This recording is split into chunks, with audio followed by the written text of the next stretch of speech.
Hi there, my name is Jessica Delfino. I live in New York City. I love to make crafts, and I make them all the time with my craft group, Craftermath. You can find us at craftermath.blogspot.com. Today we're going to make a paper accordion.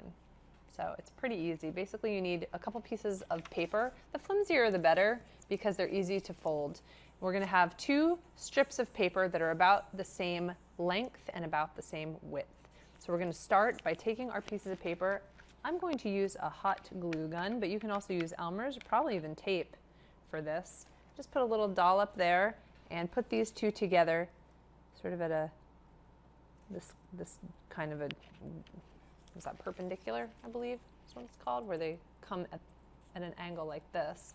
Press them together, make sure they're dry, and when they're done, commence to folding. You're just going to take one strip and fold it across, next one, fold it over the other one, and back, and over again with the other one, and you just keep doing this until all the paper is done.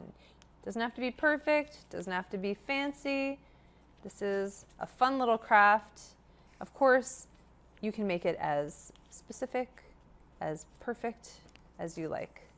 It's up to you. Just keep folding back and forth. And as it gets a little bit shorter, you can even pick it up and it'll even go a little bit faster. Just fold those pieces back and forth, to and fro, until you have folded your last folds. Then, if you're feeling really into it, you can even put a little dollop on the other end to make sure that you've got a secure connection, and then you open it up and look at that. It's a little accordion paper. And with the green and the red together, it's a really nice contrast. It's a cute little craft. Happy crafting.